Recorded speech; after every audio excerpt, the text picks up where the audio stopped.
ang isang pagkakamali. Habang buhay mo pinagbabayaran,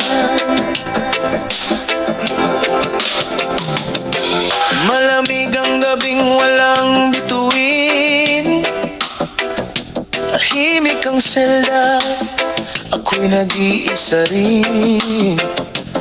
Bawat yabang ng bantay ay aking naririnig, habang ang puso ko'y unti-unting nananahimik.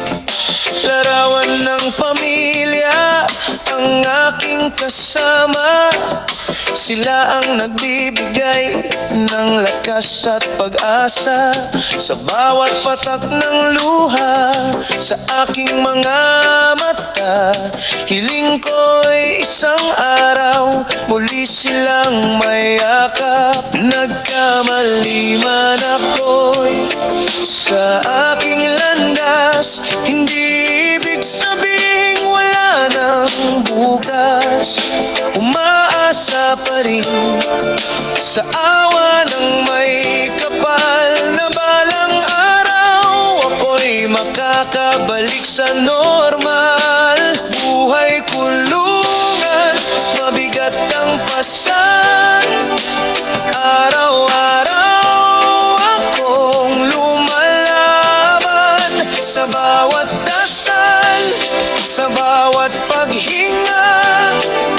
Umaasa pa rin sa bagong umaga, hindi habang buhay ako'y mabibihag.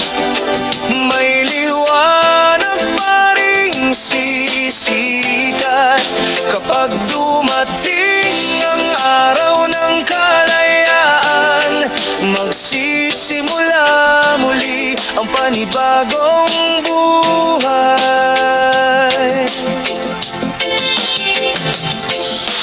Dito ko natutunang pahalagahan ang bawat sandali at bawat tahanan. Ang tunay na yaman ay hindi salapi, kundi ang pamilya at pag-ibig na wagas lagi. Maraming gabing hindi ako makatulog, mga alaala'y bumabalik na parang alon. Kung may babalik lamang ang nakaraan, hindi ko na pipiliin ang maling daan. Ang rehas ay bakal, ngunit ang pangarap ay malaya. Hindi kailanman kayang ikulong ang pag-asa, hanggat may tibok ang puso kong sugatan. Patuloy akong lalaban hanggang makalaya.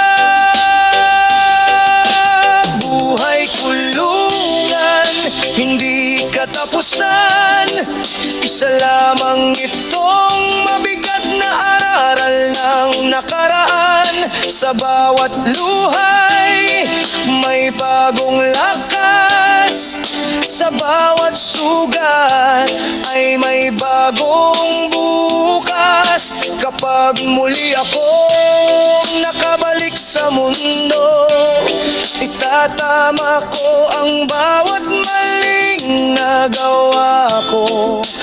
Dadalhin ko ang aral habang nabubuhay, at ipaglalaban ang bagong pag-asa habang buhay.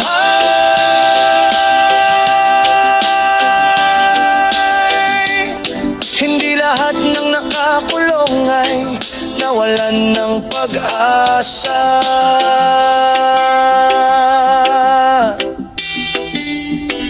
Dahil ang tunay na kalayaan nagsisimula sa pagbabago ng puso.